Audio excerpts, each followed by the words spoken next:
whether thou art a ghost that hath come from the earth, or a phantom of night that hath no hollow, or one that lieth dead in the desert, or a ghost unburied, or a demon, or a ghoul. Whatever thou be, until thou art removed, thou shalt find here no water to drink. Thou shalt not stretch forth thy hand to our own. Into our house enter thou not. Through our fence break through thou not. We are protected, though we may be frightened. Our life you may not steal, though we may be scared to death. Welcome to Scared to Death. Hello, Dan. Hello, Lindsay. How's it going? Good. I'm very excited for today's tales. Look what I got. Yeah, you get a little protection cross. What's that called? It's called a hand cross. A hand cross? A hand cross. So You'll need it today. It's shaped in a specific way to make it comfortable to hold on to. I think you're supposed to clutch it to your heart. Cross very fitting for today's tales. Very, yeah? very fitting. Okay. Also, don't worry. Don't get too excited. I got an amulet. Ooh. Now, little protection amulet. Yeah, it's hard to see, I'm sure. From a fan, correct? From a fan in Portland, yes. And she told me I have to have it on my skin. Okay. Skin to amulet. Portland was wonderful to us this year. Come on. It was so the fun. Stand up if you're curious. If you're listening, it was a stand-up shows for me, but Lindsay came, and so a lot of people in the meet and greet loved talking to Lindsay about Scared to Death, so it was great. Yeah. There's a lot of other people who are fucking freaking out. So I feel good. Good. Well, it's Halloween week. Happy Halloween. Yay. Happy All Hallows Eve. Happy All Saints Day. Happy Samhain. Samhain, what's that? It's the Celtic pagan origin of Halloween. Okay, are we talking about that today? Or are you just throwing that out there. There's a little, feels fitting, a little culty almost sounding because it's pagan. I know it does. Hope the harvest has been good for everyone. hope the door between the worlds of the living and the dead not too open for anyone. Oh, I wish that they would just slam shut at this point. Please leave me alone. Thank you. We have a very, very Satan-y week here at Bad Magic Productions. On Time Suck, we talked about the Church of Satan in a very analytical, kind of Anton LaVey historical way. And now two Satan-y tales today that are, I think, much more scary than what I was talking about on Time Suck. Okay, well, I'm just hoping that, Satanic, yes. Haunted by Satan, no. Yeah, it's both. Yeah, you'll see. Okay. And a lot of good feedback from last week. Apparently, that's the scariest episode yet for many listeners. Yeah, the Burned Alive, right? Burned Alive and the Dybbuk box. Oh, it's still sitting here. Now, I know we're going to dive right into it, but I just want to say one thing since we said Dybbuk. Dybbuk, whatever. Various pronunciations. Yeah. We've had a few people offer to come and get it. Yeah, we have. And so just know that if you're listening, we're working on it. But the people who've offered, people want to open it in front of us, and I'm like, get the fuck out of here. And we did, and speaking of listeners, we did come up with some names for listeners. We've had a lot of requests for that and a lot of suggestions. Here's what we're thinking. So hear us out. Okay, so we're starting with this. Got it. We're starting with this. We're thinking creeps and campers. Right? Are you a creep or are you a camper? Can I be both? No, you can't actually. You got to be one or the other because the kind of horror fan who could live on a steady diet of murder, demons, shadow people, still not to leave the light on. They don't need it. There's no such thing as too much terror for you. You're a creep. I am not a creep. I am you're definitely. Camper. I'm a camper. Camper, you like to gather around the digital campfire here we've made. Yeah. You like horror, you like getting the chills, you like goosebumps, but you also hate it so much. I hate it. Because this stuff scares the shit out of you. And you're not sleeping. Maybe you have the night lights on. You're on the edge of getting the night lights, but you still keep coming back for this. Well, here I am. That's a camper. I'm a camper. So creeps and campers, we're going to try that out. Okay. 2 tales today. All right. Along the same theme. And then we'll talk more later in the show. You're getting used to that now. Talking about Satanism, in the first story, did a man in the late 1970s dabble too far into the occult?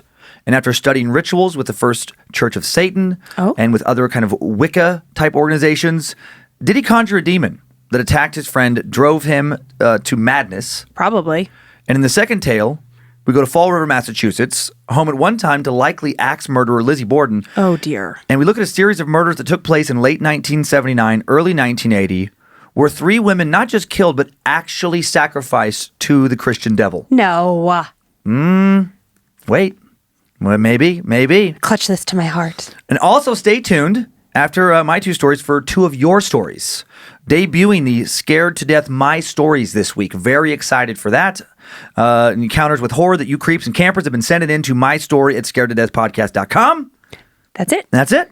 Let's get to it. You ready for the first tale? Can I put my blankie on? You can get your blanket, your protection blanket on. My protection blanket. I've got some new it's very new socks. It's a difficult angle, but our fans in Portland, I got some new unicorn socks. No, Dan, you also got unicorn socks, I but did. I want you to keep your shoes on. I'm going to keep my shoes on. Thank you. Everyone thanks you. Hold on. Okay, you tell me when you're ready. Okay, cross, in amulet, hand, amulet. unicorn socks, protection blanket, and you're ready. Go. Time now for the tale of a conjuring gone wrong. In 1956, Martin Friedman was born into a middle-class Jewish family in New York City. His parents weren't overly religious, but they did keep the customs and the traditions of their faith and educated their children likewise. Martin attended Hebrew school, where he learned to read, write, and speak Hebrew, and at the age of 13, he celebrated his bar mitzvah. At the time, young Martin identified as Jewish, not just culturally, but in the sense of the Jewish faith as well. He believed. But then in 1972, when he was 16, he lost that faith. Uh-oh. It was Rosh Hashanah, the Jewish New Year, and attendance at the temple service required the purchase of a ticket, as is customary for the high holidays. Mm-hmm. Martin had his ticket and was waiting for things to begin when he saw an elderly woman looking for a chair in the crowded space. Seeing no empty seats, Martin got up and offered her his seat. Immediately, an usher came over and told him he couldn't do that. Oh. The woman hadn't bought a ticket and therefore was not entitled to a seat, the usher explained. Martin looked at him dumbfounded, then laughed and just walked out. Just like that, he'd had enough. Okay. Maybe a bit dramatic. But this is the moment that caused him to depart from his Jewish faith, and he never again set foot in a synagogue. A year later, when he was 17, the now spiritually wandering Martin had his first experience with the occult. His friend took him to an occult shop in town that was owned by his friend's cousin. Martin was impressed by the friendliness and the knowledge of the shop owner. He was intrigued by the vast collection of strange books and wares on display and for sale. Books on spells, astrology, tarot cards, divination, demons, astral projection, all sorts of things he knew very little about. A lot of the books scared him. Some, like Anton LaVey's Satanic Bible, he didn't even want to touch. Oh. Oh, and actually, I'm sorry. I just realized timeline-wise that does not work. So I was thinking of occult books. I was adding some examples. He did not see Anton LaVey's Satanic Bible because that book had not been published yet. But he did see a variety of occult books in the store. Fair enough. Fair enough. The shop owner introduced, I was waiting. I was like, oh, a lot of emails going to come off that one. I was thinking of examples of the books they would have there. Right. That is not the correct one I should have But lots of creepy, scary books. Yeah. And just like fascination. The range of books is the same. Yeah, you've been brought up religious and now you're like, ooh, okay, what is this? Right. I'm with you. I'm with you, Dan. Okay. I'm with you. The shop owner introduced him to a pair of regular customers, Jane and Steve, who were practicing Wiccans. Mm-hmm. They talked to Martin at length about the beliefs that they had and invited him to a pagan circle so he could learn more.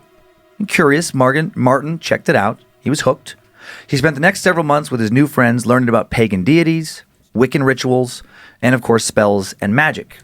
They called themselves White Wiccans, always made it clear to themselves and others that they intended no harm to come to anyone through their rituals. Okay. Soon Martin was a full-fledged practitioner of what they called the craft. After high school, Martin, still a practicing Wiccan now, joins the Air Force. He's delighted to discover that there are Wiccan groups and covens all over the world. No matter where he's stationed, he can practice his craft with others. He also discovers through his travels that Wicca was just one aspect of witchcraft and the occult. There were much more secretive and also darker worlds of worship revolving around spells, hidden knowledge, and magic. And then one day on leave in the 1970s, Martin found one of these darker worlds. Oh, dear. It was a beautiful summer day in San Francisco when a man walked up to Martin in a shopping mall. He was carrying a red leather satchel with an inverted pentagram emblazoned on it. Martin's curiosity was piqued. He, of course, was familiar with the pentagram. His Wiccan groups used them all the time, but theirs was not inverted.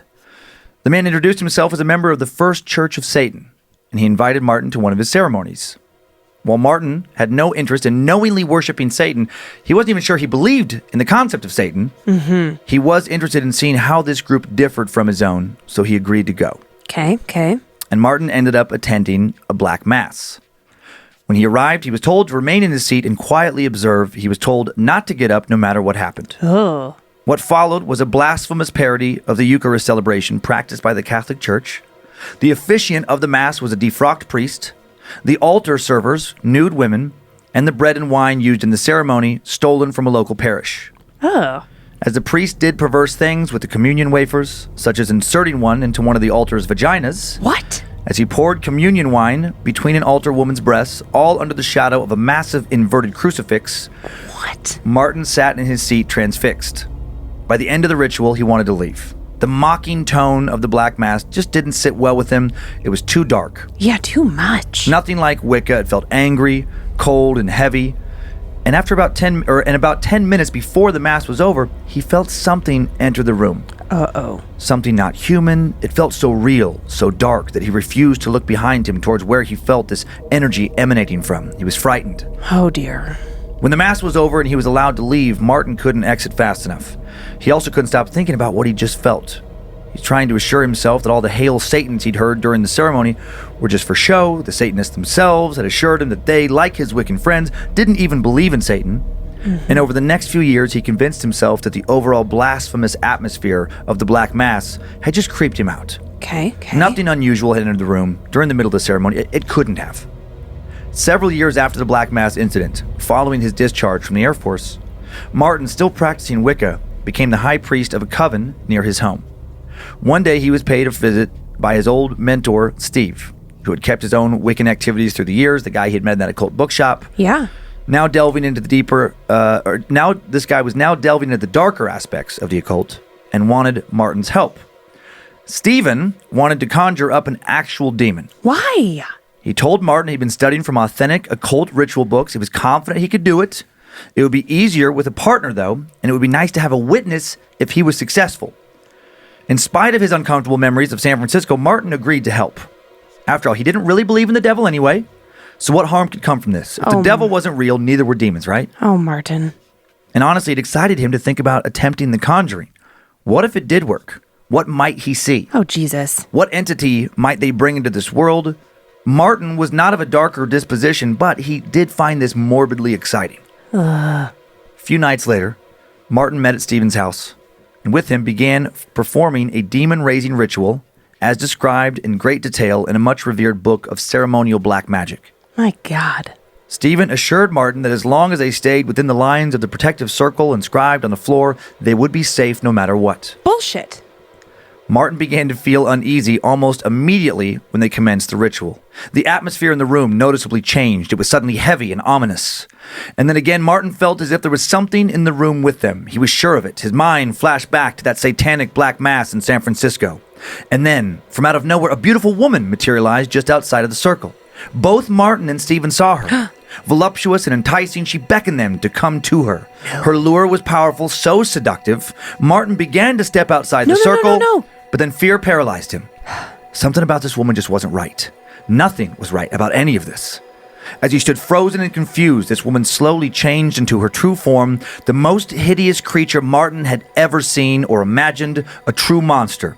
Humanoid but not human-ish, rotten-looking, decayed-looking. Its gray-brown skin, if you could call it skin, seemed to ripple and undulate. Ew. It looked sick, it looked like death, but also very, very much alive, powerful.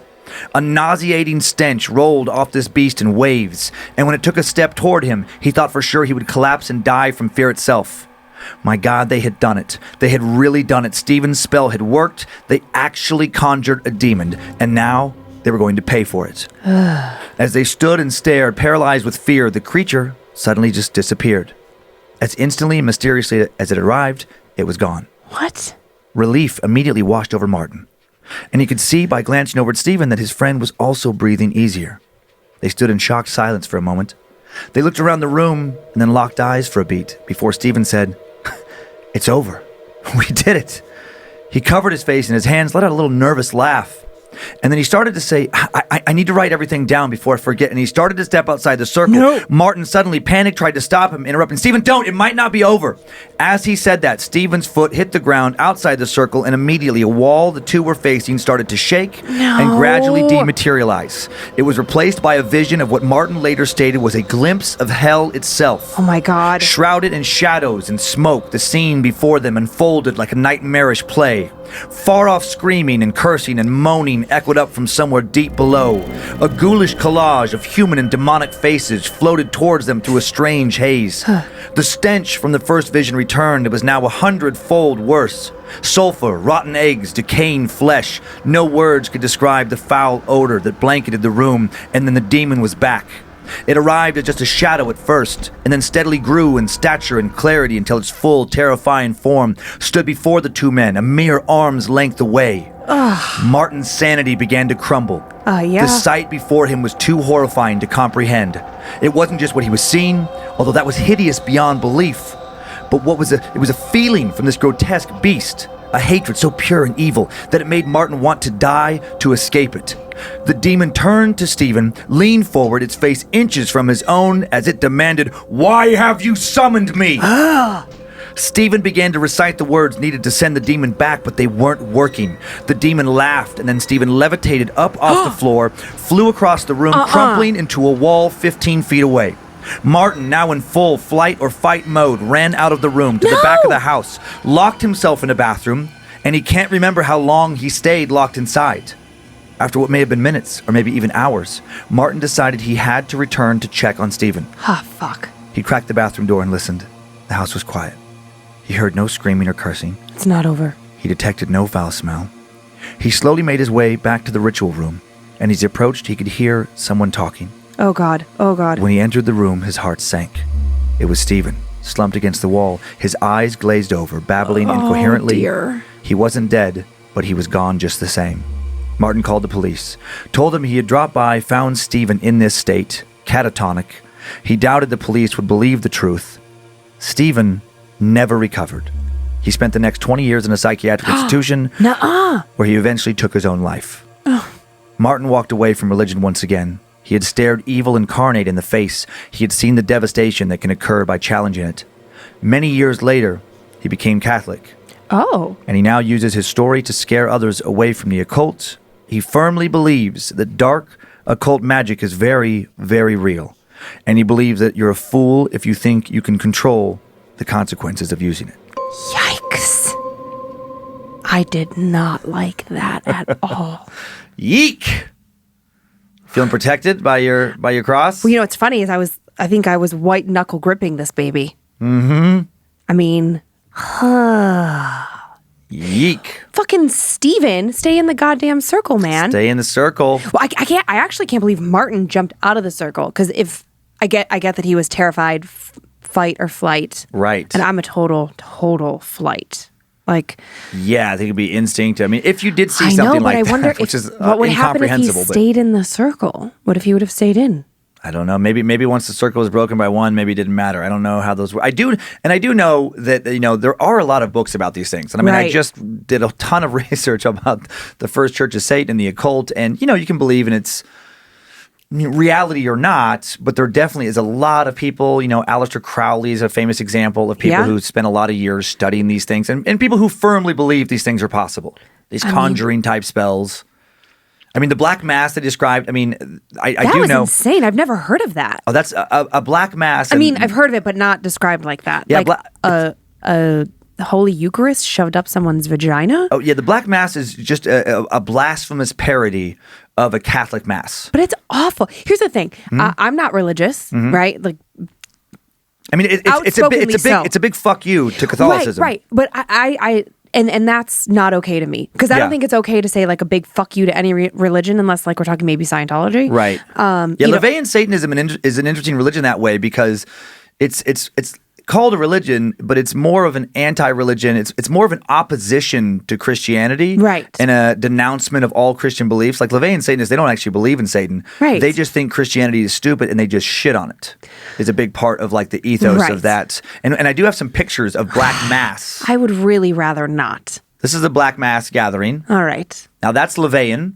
This is an old black and white photo of a LaVeyan, Black Mass with the nude altar woman. Yeah, and what's with the nudity? Like, is it just like so overtly sexual? Because Christianity is so modest? Exactly. Everything is inverted. Right. So because Christianity is more sexually repressive. Super. Right. Super. So, LaVeyan Satanism flips it. Everything is flipped. Okay. So that's all the rituals are based on mocking what Christianity holds dear. Unfortunately, my mind just skipped to like the gay, lesbian, like because of course Catholics, Christians, like the Bible is very anti that, or so. Yeah, interpretations of it are, yes. Yeah, thank you. Interpretations are. So do they ever have like gay men or gay women, or is it specifically just like a nude woman? Well, if you follow the LaVeyan kind of black mass, but that's the thing about Satanism, and just like Christianity, there's different denominations essentially. Oh yeah, it's much less regulated. Right. Like the Satanic Bible written by LaVey is not the equivalent of the Bible. It was written in the 60s, and there's another like Anton LaVey here. This is another black mass. This is what happens when someone gets naughty, I guess. So he's spanking some bottoms. Is that really a black mass? No, but that's really Anton LaVey and some of his followers. That's just him being silly with wearing a little devil horn outfit and is he being silly or was he doing a little porn? To mock. It's all to mock. No, he didn't do porn. It's all just publicity photos to mock. Got it. There's one more here that I just thought was interesting.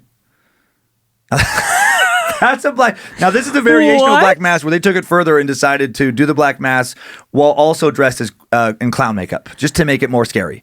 That's not LaVeyan. That's just some random. It's not scary. It's just kind of silly, stupid.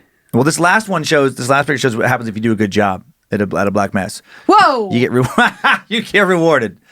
You sit with the Baphomet, sigil behind you, and you get your golden phallus. I was just gonna say is his penis in a golden cast? Like, I don't even understand what's happening there. No, that's just a little golden penis phallus thing they have, just part of one of their occult objects.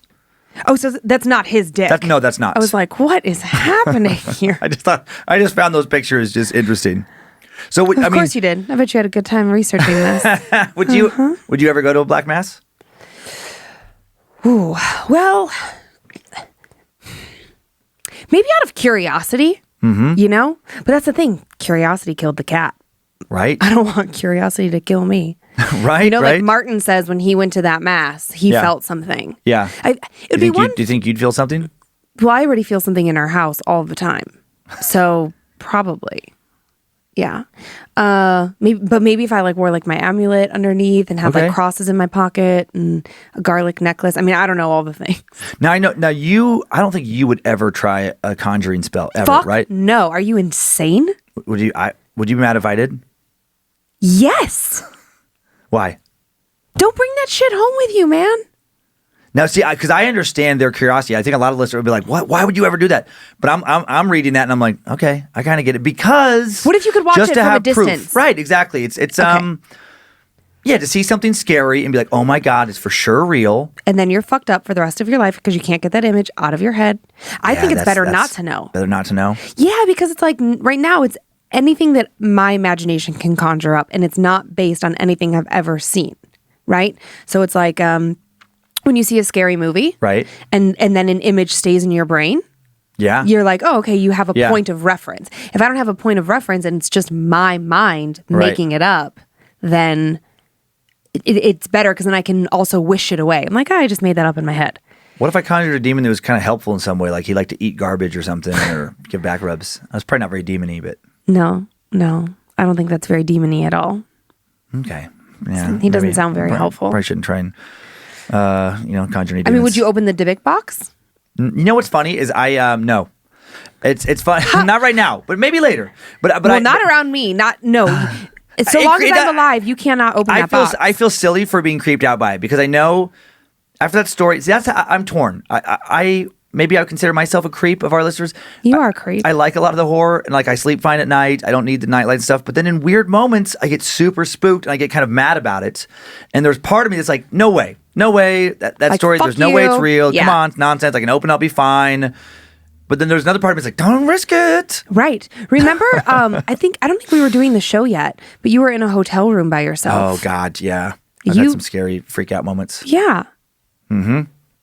Like something grabbed your foot or... Oh, I thought I felt something walk into the room. Probably did. No, I don't want it to... No, you were staying in a hotel in Koreatown in LA. It's probably an old building. Mm-hmm. Yeah. Gah. No. I don't like to let my mind... Now I'm kind of... Yeah, right, it does freak me out a little bit. And yet you want to conjure a demon. In the protection circle. Okay, you know what I would be okay with? Yeah. Conjuring a demon. If someone else was like conjuring... a teeny demon, like the weakest demon. Well, whatever. Okay. Yes, but that's not what I was going to say. Watching other people conjure a demon, like, a surgical viewing room where you can if I was like out of it, I want like, I love how this makes me think I'd be safe. I know, I picture a horror film now. I want protective glass. I want to be like in a bulletproof room. As if that's a thing, but I want like all of the anti-demon objects around me while someone else is doing it. Sure. A reasonable distance away from me. Yeah, I know. I do love the thought that protective, like bulletproof glass could stop. Like the demon would just, be real, kill everybody in the room, and then go for you, and then like, oh man, ding, just bounce off it. Oh, you got the right kind of glass. The anti-demon glass. Demon glass. Okay. You ready to get scared again? I don't know. I feel like, unfortunately, that one's going to hang with me for a while. Do you think I can sleep with this? Yeah, I guess. Sure. This next tale is worse. Oh, great. It always is. Usually, I think it's worse because the first tale requires some suspended disbelief. We weren't there. We don't know for sure if it happened. Martin could be full of shit. Martin could be full of shit. As could all of these tales. A lot of these tales. Right, but Martin could. Remember how Stephen was like, "Oh, I want somebody to witness it." Martin could make up that whole story. Oh, he could. He could have beaten Stephen within an inch of his life. He could have. I'm just saying. But this next story is a little different, where we know most of the details for sure happened. They're in police reports. Aye. People for sure died. I just looked down at my own mug and scared myself. A little scary face. People, even if Satan isn't real, you can still really be sacrificed in the name of Satan. So this is like some witch shit. Salem witch trials kind of stuff? Worse. Yeah, because this is real. So fun. So there was a cultural phenomenon known as the Satanic Panic. In the 80s in America and 90s, fueled by religious fanatics, quack psychiatrists, false memory syndrome, and the tabloid media, people began to worry that a vast satanic criminal network existed throughout the country. Many worried that organized devil worshippers were kidnapping, molesting, sometimes even killing children. They were mutilating and killing animals, including pets. They were raping and torturing, sacrificing souls to Satan. In many minds, dangerous, violent Satanists were everywhere. Your neighbor, your coworker, your local police officer, mayor, doctor, they could all be secret members of a murderous demonic cult. And for the most part, these worries were totally unfounded. At its height, the Satanic Panic was nothing more than a modern-day witch hunt. Lives were needlessly ruined, often based on nothing more than the twisted fantasies of the accusers themselves. In time, leading occult criminal experts were discredited. But by that time, for many, irreparable damage had already been done. Many of the falsely accused had already lost their jobs, businesses, homes, sometimes their lives. Several ended up killing themselves in prison. Many spent years incarcerated before their false convictions were overturned, all based on an irrational fear of satanic cults that was almost entirely paranoid. Almost. Satanists do exist. And while most are harmless, while most are essentially what we just talked about, atheists angry with Christianity, some really do worship the Christian devil. Some really do hurt and kill to please this master. Yikes. Some really do hide in secretive dark cults. Sometimes that darkness is very, very real. And that real darkness is what we're talking about in story number 2. Time now for the tale of the Fall River satanic cult killings. By the late 1970s, the once prosperous textile city of Fall River, Massachusetts had fallen on hard times. Factories had closed, buildings were abandoned, and a once vibrant downtown had become a wasteland. Hard drug abuse and prostitution flourished where more reputable commerce once thrived. Amidst this urban decay, between October of 1979 and February of 1980, 2 young women, both local prostitutes, were bound, raped, tortured, and bludgeoned to death. A third victim's body would never be found beyond a skull fragment and clumps of hair left behind in a nearby forest. And a local satanic cult was proven to be behind all this violence. My God. The Fall River satanic cult murders would go on to become the most sensational criminal case to come out of the area since Lizzie Borden stood trial for butchering her parents, or likely butchering her parents, with an axe. She did it. Nearly a century before. I think so too. The body of the first victim was found on October 13th, 1979, just weeks before Halloween. The body of Doreen Levesque, a 17-year-old runaway from New Bedford, was discovered behind a local vocational high school. Her wrists had been bound with fishing line. There were signs of sexual torture. Oh, no. She'd been stabbed in the head numerous times, suffering multiple skull fractures. There were signs her body had been placed there, that she'd been killed at a different location. The county medical examiner determined that the killing was likely committed by multiple people. The forensic evidence suggested her death had been part of some type of ritual. Oh, dear. It appeared as if she had been partially stoned to death. Ugh, man. Investigators would soon find out that she had been quite literally sacrificed to Satan.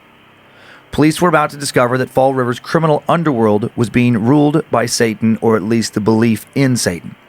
Local drug addicts and low-level criminals told police that vice trade was being controlled by a cult of devil worshippers who believed that they took their directives from the Prince of Darkness himself. A cult who believed they were protected by Satan, and in order to keep being protected, they had to pay a satanic toll of sacrificial blood and human souls. Gross. These were not Satanists in the style of Anton LaVey. Satan was not some type of philosophical archetype or metaphor. These were not atheists dabbling in occult magic. These were Satanists who worshipped Lucifer as the theistic embodiment of pure evil, cast in the Christian tradition. These were the very real Satanists that would help fuel the imaginations of the Satanic Panic. A month after the discovery of Doreen Levesque's battered corpse, a man named Andy Maltius, visited the Fall River police station to file a missing persons report. Oh, no. For his girlfriend, a 22-year-old prostitute named Barbara Raposa. He claimed to have information relating to the Levesque murder and said a satanic cult was behind her death. Andy Maltius was a mentally unstable dirtbag. Oh. The 44-year-old was a pedophile, sexual sadist, violent rapist with a long criminal rap sheet. He professed to be a very recently born-again Christian who told police he once worshipped Satan. They would come to find out he was still very active in worshiping the devil. Mm-hmm. Andy said that he and Barbara were practicing Satanists at the time of her disappearance, members of this local cult. Andy offered to arrange a meeting with two other cult members who he was sure would know where his girlfriend was and also what had happened to Doreen Levesque. I have chills. I don't like this. Days later, police met with Karen Marsden, and Robin Murphy. Karen Marsden was a 20-year-old single mother. She'd been a teen runaway, was now a drug addict, prostitute, and practicing Satanist. Oh, dear. Robin Murphy, also a teen runaway, also a prostitute, another cult member who was only 17. Minutes into the interrogation, Karen Marsden told the investigators Carl Drew killed Doreen Levesque. Carl Drew was Doreen, Karen, and Robin's 26-year-old pimp. Oh. He had a violent reputation and, according to Karen, was also the leader of their satanic coven. A coven that would become known as the Fall River Cult. Karen claimed all of Drew's girls had been forced to join his cult and that he ruled it with an iron fist. He loved to tell the girls that they had to kill, they had to sacrifice. He loved to say, Satan will take his toll. What? Karen, who was raised Christian, told police that she was convinced that not only would Carl kill her if he found out she betrayed him, he would also send her soul to the flaming pits of hell where it remained for all of eternity. She was terrified.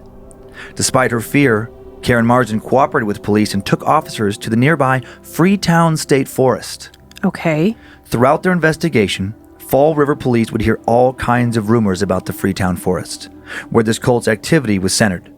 The Freetown Forest has a long, dark history. Uh-oh. Long before the Fall River killings, it had already been the location of numerous unsolved murders, suicides, mysterious disappearances, animal mutilations, a number of other violent crimes and tragic events and accidents. Locals have been hearing for years about how this land was supposedly cursed. It had long been a hotbed for all sorts of paranormal activity. Ghost sightings, UFOs, strange beasts, you name it. Someone had seen it all at one time or another in these woods. Perhaps it was the strange dark energy of this land that drew the occultists to meet there for their ghoulish rituals. Karen led detectives to the cult's altar, a large flat stone slab deep in the forest where torch-lit ceremonies were performed over the bodies of naked prostitutes. Okay. Where she explained animals were routinely bled out in Satan's honor. Ew. The Freetown Forest would continue to be a gathering point for dark-minded individuals long after the Fall River cult murders would end. A healthy newborn baby was abandoned in the woods in 1983, found dead after it died from exposure. Oh my God. The baby's parents never identified. Oh my God. In 1987, the body of a drifter was found in the woods. Someone or someones had burned him alive. Almost a decade after Karen showed police the altar, in November of 1988, a hunter would stumble across a camouflage bunker located off a remote hiking trail. Inside the small underground room, a room that reeked of decay, police found old dolls with their eyes gouged out. Oh no. Various animal bones, a large rusted out butcher knife, one small wooden chair, and the tattered, bloody clothing of a child. Oh my God. That same year, a dozen calves were found mutilated in the forest. Their throats had been slashed, their blood had been drained, strange markings carved into their hides. Stop. Also, the corpse of Elizabeth Gregory, a woman buried in a remote forest cemetery way back in 1868, had been dug up and taken. Cult activity suspected to be behind all of this. Too much. And these are just a few of many, many, many stories about these woods. What's too much? While Karen led police to the cult's forest altar, they passed by an algae-covered pool of water, and Karen cowered in fear. Uh-oh. She told the detectives that this was the pond that Carl had told her if she ever talked to the police, he would dump her body into after injecting battery acid into her veins and offering her soul to Satan. Oh my God, what the fuck? After inspecting the altar, the police arrested and interrogated Carl Drew, but unfortunately for Karen Martson, they didn't have enough evidence to charge him with any serious crimes and had to release him. Oh, dear. Days later, police heard from another cult member, Robin Murphy. Robin told them that she had witnessed Andy Maltius kill Barbara Raposa in a fit of jealous rage, said he'd smashed her in the head with a rock and murdered her. She said that while Barbara's death had nothing to do with Satanism, the killing of Doreen Levesque, on the other hand, was a direct offering of her soul to Satan, and that it was Carl Drew who had sacrificed her. Not all of this would turn out to be true. So crazy. Murphy claimed that Doreen had recently left Carl's coven with the intention of working the streets on her own, but Carl said that wasn't going to work because Satan had a toll that needed to be paid. Aiming to collect, Carl found her in a downtown bar, forced her into his car, and then Robin Murphy, Karen Marsden, and Carl's friend and fellow Satanist Willie Smith came along for the ride. No. Carl drove up behind the high school, and the two men took the girl out under some bleachers, out of sight, violently raped, and then killed her, while Murphy and Marsden stayed in the car. Horrible, but not entirely true. Police would soon find out that Robin was just as bad as Carl, lying about both murders in various ways to cover up her own involvement. No way. Robin also told police that Karen Marsden was supposed to die next. She didn't lie about that. After her initial interview, Karen Marsden continued to stay in touch with detectives working on the case. She was afraid for her life. She was panicking. She was worried that the coven was going to kill her next, just like Robin had told the police. Regrettably, the police did not take her fear seriously. Great. Due to her hard drug abuse, erratic behavior, unwillingness to testify in court, her statements were basically treated by the police as gossip. Yeah. She was considered an unreliable witness. She seemed more and more emotionally unstable with each meeting. By the time of her final interview, she was on the verge of an emotional breakdown, convinced that she was going to be the cult's next sacrificial murder. Investigators thought she seemed paranoid. Sadly, she was right to be paranoid. Bad people really were coming for her. God damn. Karen also told detectives to look into Robin Murphy, said that she was behind the killings, not just Carl Drew.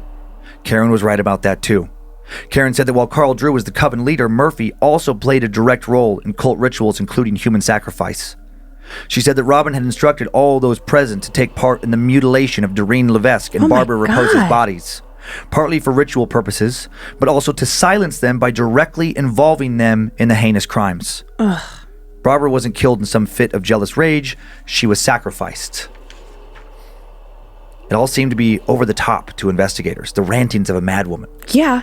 But then after sharing all this with detectives, Karen disappears on February 9th, 1980, and the officers soon wished they had taken her more seriously. 2 months later, while clearing a parcel of land near an area pond, a man stumbled across the top half of a human skull. Oh no. It was Karen's skull. Police arrived on the scene and conducted a more detailed search of the area. They turned up the decaying carcasses of 3 cats. Sheep bones, clumps of human hair. They found occult jewelry, a high-heeled shoe, pieces torn from a woman's sweater. Karen had been ritually sacrificed. Oh my God. Soon after this discovery, another cult member, former prostitute Sonny Sparta, contacted police and named Robin Murphy as Karen's killer. Oh. She said she had to confess because recent inter-cult killings had gone too far. The coven was turning on itself. Sonny knew all about the cult. She was a local Satanist as well. She'd hosted a number of satanic gatherings in her apartment and acted as something of a den mother to the young prostitutes, runaways, and drug users in the area. She was also Robin Murphy's ex-lover. Oh. And according to her, Robin had admitted to killing Karen during a phone conversation. The detectives still weren't convinced that all of these prostitutes were really devil-worshipping Satanists. Oh my God. They thought this was all just a bunch of paranoid junkies. You know, maybe they played a Ouija board or two, but they weren't really cult members. Dude. But there was all this evidence, of altars and ritual killings. So what was going on? They wanted to see what this cult was really about. Sonny Sparta invited them to attend a black mass in her apartment. She told them before the mass got started, we pray to Satan, we chant, we try to conjure him. Assembled under a large mural of the devil painted on the living room wall, congregants formed a circle and started to chant, "Hail Satan! Hail Satan!" Leading the ceremony, a nude woman later identified as another prostitute from nearby Providence, Rhode Island. It was real. These people really were worshiping the Dark Lord. Mm-hmm. Although the detectives did not witness any actual paranormal, demonic activity at this black mass, Sparta said that more lively black mass gatherings were taking place in the Freetown State Forest. Mm-hmm. She denied any knowledge of human sacrifice. I mean, of course she did. She's talking to detectives. Right. But she did admit that she'd seen goats, stray cats, other animals sacrificed at the ceremonies, their warm blood used in mock baptisms poured over the heads of gathered congregants. She said that during these rituals, she witnessed participants lose consciousness and speak in tongues. She said Satan appears in a form where he feels his presence. He takes possession of one of us. You can tell when Satan is here. Some people even let him speak through them in his own language. It isn't human speech. There's no way anyone on earth could fake it. In later court testimony, Robin Murphy would make similar claims. In addition to talking about devilish chanting and incomprehensible speech, she said human skulls full of human blood were used during ceremonies. Oh, so gross. She claimed to have personally attended 10 such cult gatherings in the forest between October 1979 and February 1980, including the two when Doreen Levesque and Karen Martson were killed. Another area prostitute and cult member, Carol Fletcher, also came forward to say that Robin Murphy and Carl Drew were behind the satanic killings, and investigators finally arrested them both. Good. After lengthy interrogation, Robin Murphy broke down and told the police everything. She told the police that Karen Marston had become a liability. She'd witnessed the sacrifice of Doreen Levesque. They heard she was talking to the police. Carl Drew decided she had to die. Robin told police that blood sacrifices were a constant and important part of cult life. They killed every 30 days or so on the full moon, offering victim souls to Satan. How many people were sacrificed by this cult? At least 3. Who knows how many more could have died? Probably so many. And how did they die? I don't want to know. Well, you're going to. Oh. Painfully and while terrified. According to court testimony, Robin Murphy dragged Karen Marston from the car after she and Carl Drew kidnapped her, drove her to the forest, marched her out to the altar, pulling her by her hair. They forced the terrified young mother down on her knees. Oh, God. And proceeded to stone her. Oh, my God. Drew, Murphy, and others all pelted her with rocks, several smashing her face and head. Drew then slowly cut off one of the already grotesquely injured Marsden's fingers to make her feel pain, quote. And then he broke her neck with his bare hands, but she was still alive. Oh my God. Then, while in a ritualistic trance-like state, Robin Murphy followed by slitting Marsden's throat with a ceremonial knife handed to her by Carl. Jesus. The two men, to desecrate her dead body and please the dark god of terror and mayhem, then tore Karen's head from her body, literally kicking it around the woods. Still not done. The frenzied post-mortem defilement would reach its climax when Drew carved an X into Marsden's torso and began to speak in devilish tongues. Oh my God. On his knees, he prayed to Satan, offered her soul to his god. He then dipped his thumb into her blood, made an X on Robin Murphy's forehead. Then, to break one final moral taboo, Murphy performed oral sex on Karen's headless cadaver. No. Before it was dumped in the woods, doused in gasoline, and burned to ash. Oh my God. While the bodies of the other 2 women hadn't been burned, all 3 women suffered similar fates. Jesus. Various cult members, after all this, would be arrested. Many would go on to die in prison. Good. Robin Murphy received a life sentence with the possibility of parole as a part of a plea bargain. No. Spent 24 years behind bars before being released on June 10th, 2004. She's currently back in prison for a parole violation. Good. Carl Drew serving a life sentence with no possibility of parole.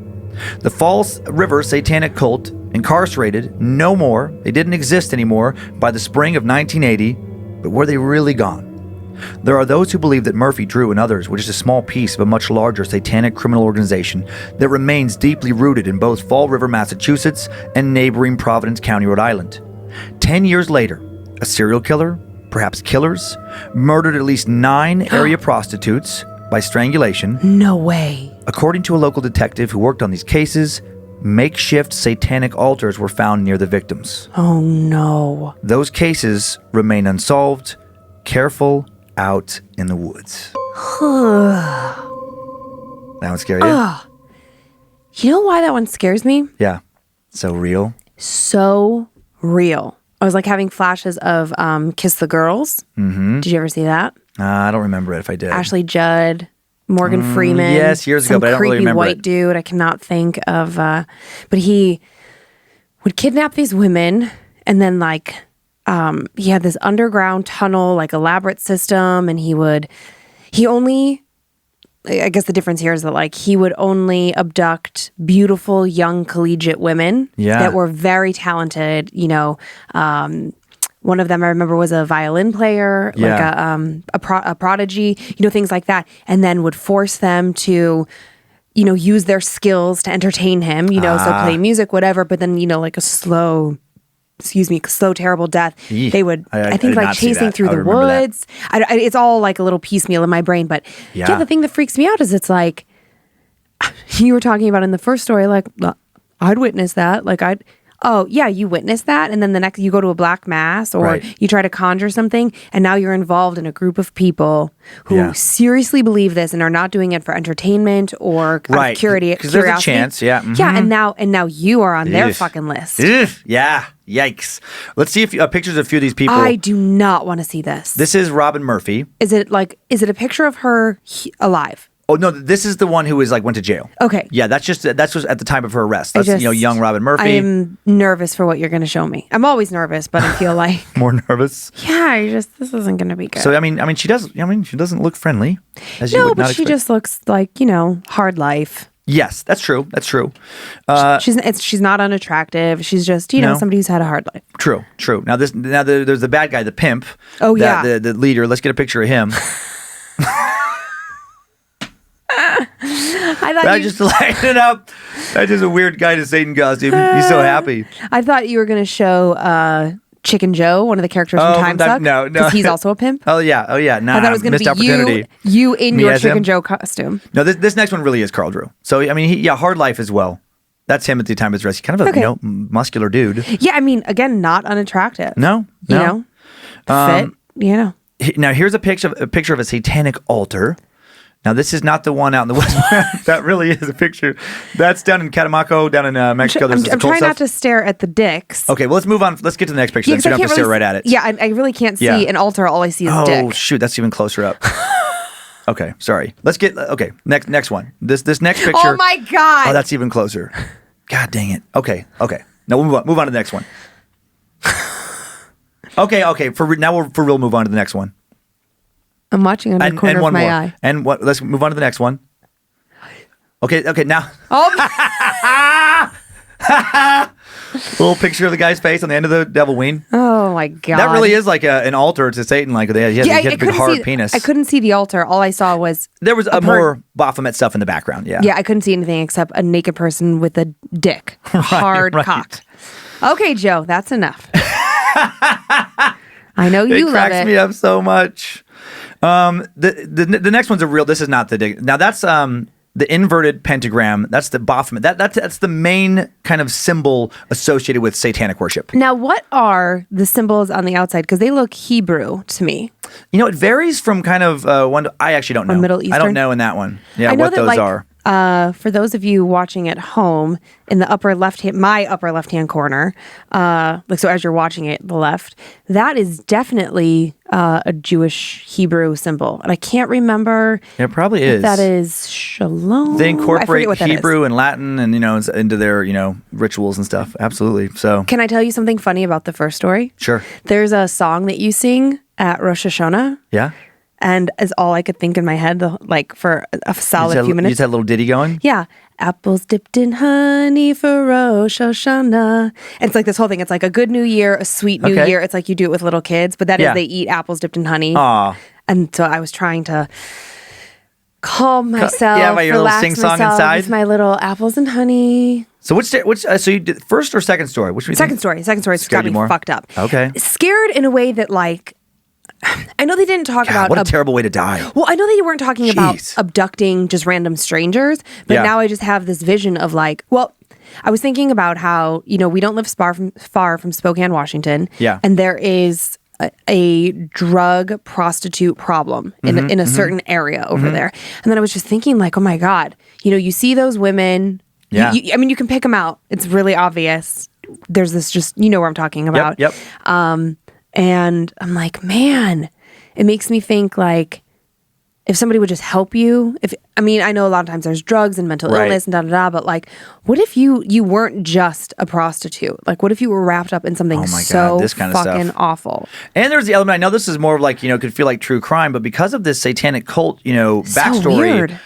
If we're going to let our minds go to this imaginative place of, this stuff could be real, what if they did tap into something that was just evil and was just kind of pushing them to take things further and desecrate and kill and harm further? Were they possessed in some capacity? If we're going to believe that other possessions are possible, you have to believe it in this case too, that there could be some otherworldly forces that were wrapped up in all of this. And just spooky to me that this forest, that there's still been things going on. Not going hiking there. I'm never. Not at night at least. No, just never. Well, also, I was thinking about, I just finished watching season 2 of The Sinner. Did you watch it? I watched it. It's great. So I think I actually had to stop watching it because it started to feel so real to me. And so there's different elements about being scared, and there's different things about scared to death that get me. And there's obviously like, shadow people, black-eyed children, aliens. Like I have that imaginative fear that I can conjure up.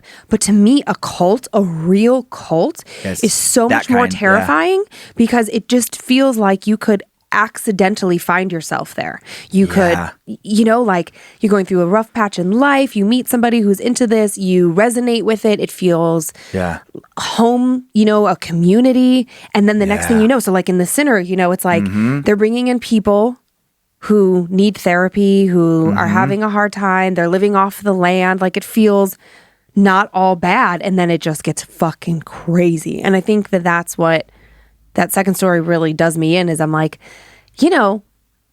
young prostitutes, so probably like abused at home. Yeah. Right? There's like a whole long sad story that leads up to them becoming prostitutes. And then that dark finish. Yeah. Yeek. Yeah. And just, and I'm sure, again, like they probably just joined into the satanic cult thinking... Or were pressured to join. Right, by their pimp. But not everybody there was a prostitute. So I'm thinking about the group as a whole. Oh, yeah. It's just like a group of people who are lost in the world. And I think that that's a lot of religion just in general, is that people who need there to be meaning and they're going through a hard patch. Most people turn to religion when they're going through a hard thing, right? Sure. So if you think of the cult, satanic or otherwise, right? You could refer to Catholicism as a certain kind of cult. Yeah. Just because they're not sacrificing people. It's what a weird one to turn to when it's theistic Satanism, which again is, I know it's very rare. Like, many Satanists are completely harmless. Again, they're just mostly just kind of atheists with certain humanist views, and and they find most Western religion abhorrent. That's that.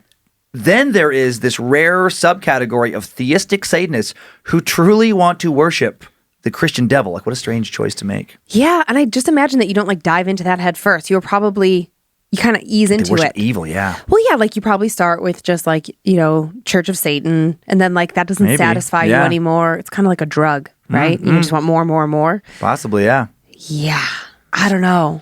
That fucked me up. Please don't let me get kidnapped and be a satanic sacrifice. Okay, I'll work on it. So those are my... I'm really loving this cross. Yeah, good. Gives you comfort. Yeah. So those are my stories, but I know you have some stuff for me. Well, yeah, I do, Dan. But before we get to that, just get to my handy dandy notebook here. Yeah. I know that our fans are loving hearing about how I'm losing my mind. Mm-hmm. So do you remember what happened last week?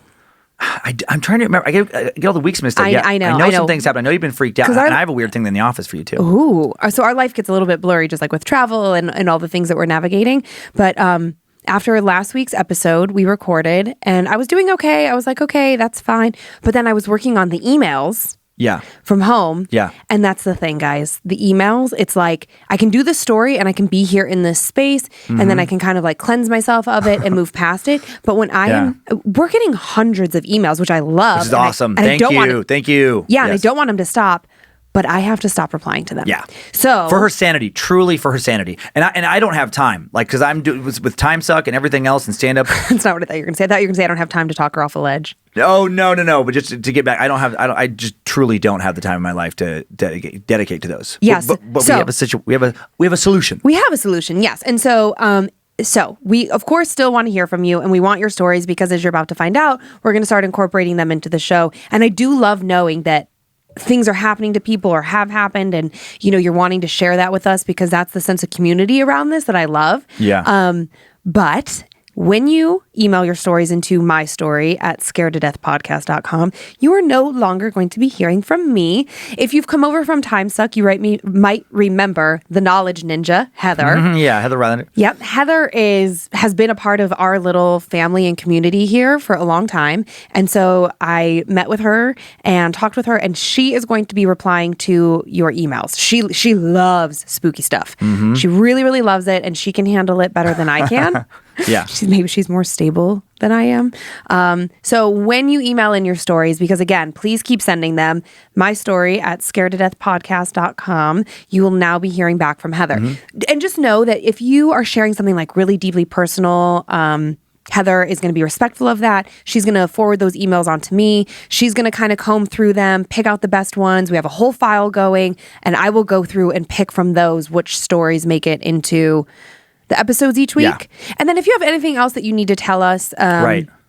I don't know what you would want to share with us outside of your stories, but then you can email me directly at info@scaredtodeathpodcast.com. And I'll be checking that email sporadically. And another reason I can't answer the emails that I don't know why I didn't say earlier is because I want to be... We're kind of flipping at this, flipping what we just did before, where then I get to not know what the story is going to be and have a real reaction on camera. Yeah. Because these are all one takes. Yeah. That's why we keep the mistakes in. I want to capture Lindsay's, if I mess up a story, well, then the mistake has to stay because I have to catch, Lindsay reacting to it the very first time she's heard it. Yeah. And now I get to do that. Yeah. Yeah. Yeah. And, Yeah. So I was freaking out last week. So we're sitting at home and it was like a near tears situation where I was like, I can't do these emails. And Dan stopped what he was doing and he made me a drink and we sat down and he was like, okay, we can't keep going like this. So. Mm-hmm. And then I was like, Satan commands you to do what I wish. What's your scary story about what happened in the office before I share some fan stories with you? It's just a tiny one. It's a tiny little thing. It was just weird. It's just the timing of it. I came here late the other night to actually work on some time suck stuff, and no one else is in the office. And we have these little racket balls, little black racket balls that we throw for the dogs, throw at each other sometimes. They're all around the office.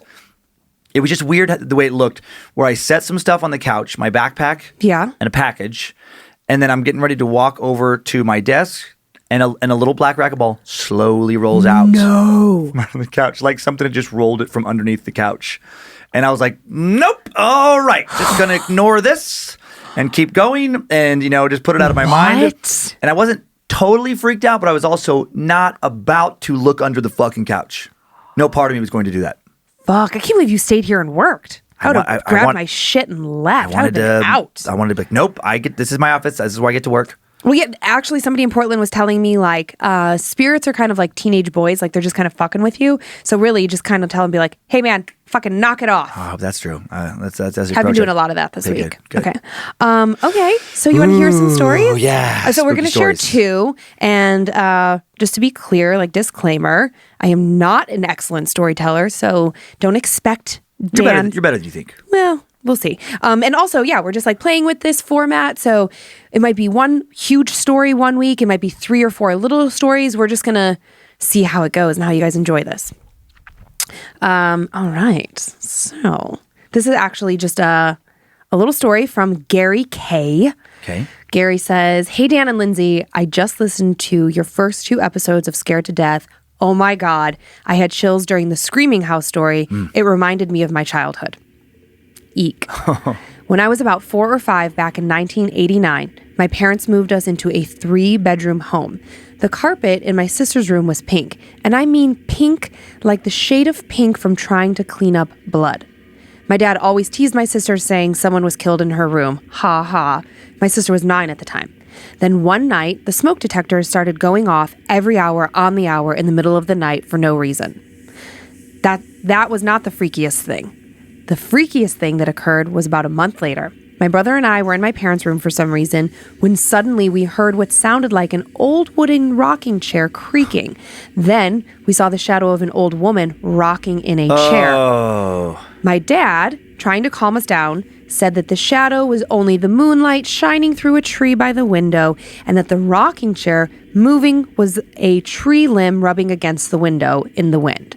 Figment of your imagination. Okay. 2 days later, our dog randomly died. We don't know why. She was in perfectly good health, and we just happened to find her dead on our back porch. Again... so sad. I know. Again, my dad says it was all a coincidence. 2 weeks later, he told the landlord everything that was going on.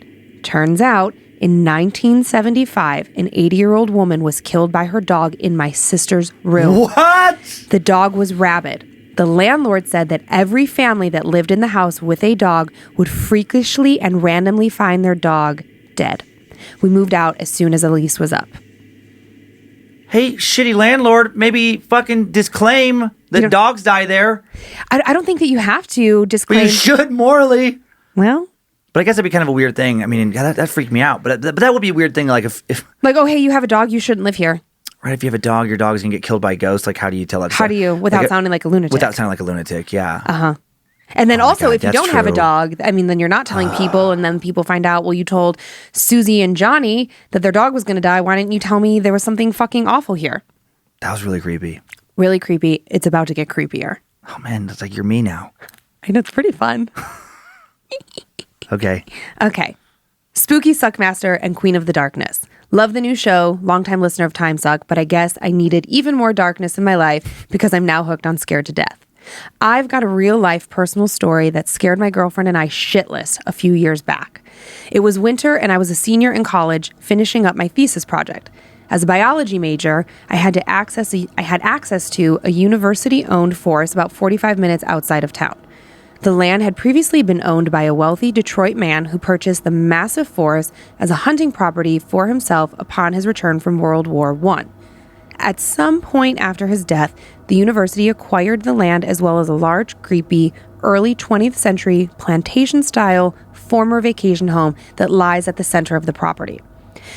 Being super far behind on my giant-ass final paper, I decided to get away from the city and spend the weekend there, writing with my girlfriend and a few of my colleagues. This was working fine until one of them informed the group they had heard of past researchers who had explained inexplicable paranormal things during overnights in this house. And of course, this person had half-jokingly brought a Ouija board for that evening's entertainment. Mm-hmm. After sundown, we were cooking a late dinner and exploring the house when we heard an enormous crash come from the unfinished cellar basement. Going to investigate, we saw the creepy as fuck storm doors securely locked and the dirt floor basement completely empty, nothing on the ground. No explanation to be found. Against my better judgment, my girlfriend decided this was just the perfect time to set up our Ouija board. Around the kitchen table in the candlelight, we began the process, getting information such as the spirit's name, and the name was Twin, and they had died in the house at the age of 6. To wrap this up, we asked if there was anything else the spirit wanted us, as visitors, to know. The temperature around me immediately took a drastic plunge, and the planchette began moving more and more quickly than before. G-E-T-O-U. We all knew what was being said, so we forced the plastic planchette handpiece to goodbye and ended all communication. We frantically flipped on the light switch and to my horror saw an additional chair had been pulled up directly behind where I had been sitting. Needless to say, we lost our shit. That night, we locked ourselves in the bunk room, but I couldn't sleep at all. A strange scratching noise was coming from outside the locked door, almost like a dog's claw walking along the hardwood floor, back and forth. I was paralyzed with fear until the sun came up and the sounds finally stopped. I'll never know what that sound was because we are never fucking going back in that old house again. Anyways, it takes a lot to convince 4 future scientists that the paranormal is real, but that night definitely did it for us. Fuck Ouija boards and trying to communicate with spirits. J and E. They didn't want to give their names. Wow. Isn't that terrifying? Yeah, so there was nothing in that room. Like they said, like there's nothing on the floor. Nothing. And then all of a sudden, a fucking chair is just behind him. Oh, well, I think, okay, so they heard a crash, and they went to go, in the basement. They were like, So they go to check this, where they hear this crash coming from. So let's say they're on level 1. Yes. They hear it coming from the basement. Yes. They go down there. The doors are locked, and they see nothing around the locked doors. That's part 1. Yes. Then they bring out the Ouija board. Right. Now, so there's, let's say, on main level, they're all fucking around, just like us. If we had a Ouija board here, lights off. Yeah. The Ouija board telling them to get out. Yeah. They go to goodbye. They turn on the lights, and there is an additional chair that was not there before. Oh. And then. Yeah, a little scratching and stuff. Yeah. Terrifying. God, those are scary. I know. That's why I can't do the fucking emails. It's so many stories like that. Like, oh my God, I love this new part of the show. Oh, you do? Good. Yeah. Yeah, there are some stories that are like, okay, I can kind of justify it away in my mind. Sure. Where I'm like, okay, I can reply to this email quickly and I can let this go. But shit like that, I'm like, oh no. Man. I mean, a dead dog. That's the one. I mean, they both really freak me out. Right. But the first one. The first one. Oh my God. Like the lady, she's just mad at this. She kills dogs now because her dog got her. Or can a dog spirit haunt you from the other world? Is that rabid dog coming back and killing other dogs? No, I think it's the old lady. You do? Mm-hmm. She's pissed. Mm-hmm. Yeek. Yeek. Eek. Happy Halloween, Dan. Yeah, happy Halloween, Lindsay. Thank you. And this was fun. I really like this. Before we wrap this up. Yeah. So keep in mind the fan photo from Marshall Harden. Which also shown on the screen right now. You can see it on the YouTube channel. I'm turning away because he sent in red eyes. Yeah. That's creepy. Marshall sent this in a few weeks ago, and I looked at it, and then I immediately slammed my computer shut.